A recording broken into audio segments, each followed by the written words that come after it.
Hi, I'm Quinn Lemley with Secrets of the Stage. This is the place where we pull back the curtains and we dive into the creative process.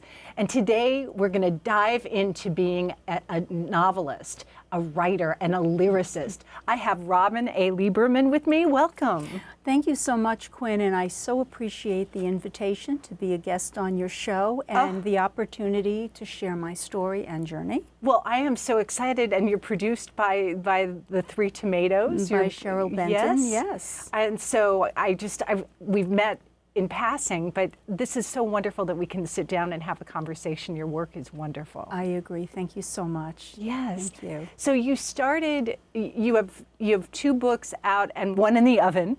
One in the oven. It will be released in September. Okay. And when did you, the first two are fiction.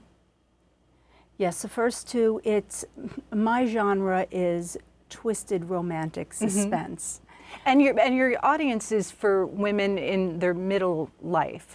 Yes, I would say so, but the themes in my book relate to women of all ages.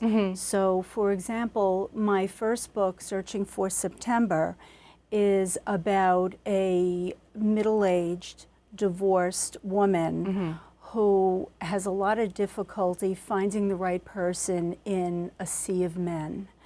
And she becomes involved with a widowed attorney. They have a fabulous physical and emotional connection, but she's blindsided by him. Why? Because she ends up falling in love with a narcissist. So as that story progresses, it's themes of love found, love lost, romance, idealistic marriages or idealistic relationships, narcissism, narcissistic abuse. And those are themes that a lot of women could relate to, whether they're a little younger or a little older. Well, I think all women can relate to that. Now, what is really special is that you've had many, many years as a counselor, and you have a lot of psychology in your background. And I noticed that in the themes of your books, you're weaving that in. Tell me a little bit about that. Okay. So I retired a year ago this past June. I can't believe you're retired. I know. So beautiful. Thank you. First of all, I've always had that creative edge. I was a writer from the time I was in grade school. I played piano through college. I was writing through college. But I also love the fields of psychology, and I decided that I would pursue that.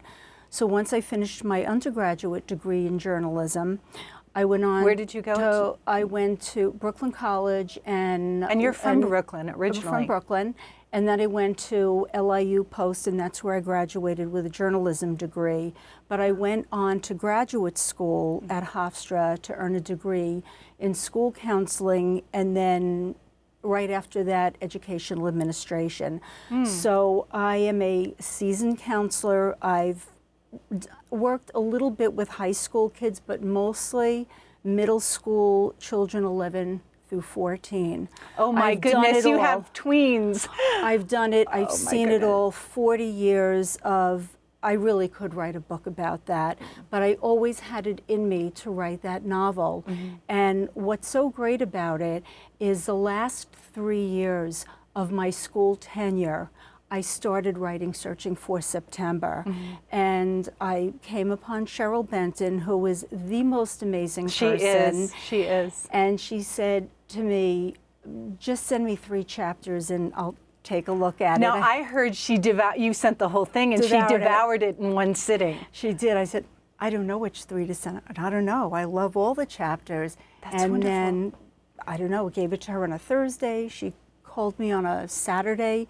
She said, I'm taking the book. Was she the first publisher that you approached? She was the second publisher. Do you know how lucky you are?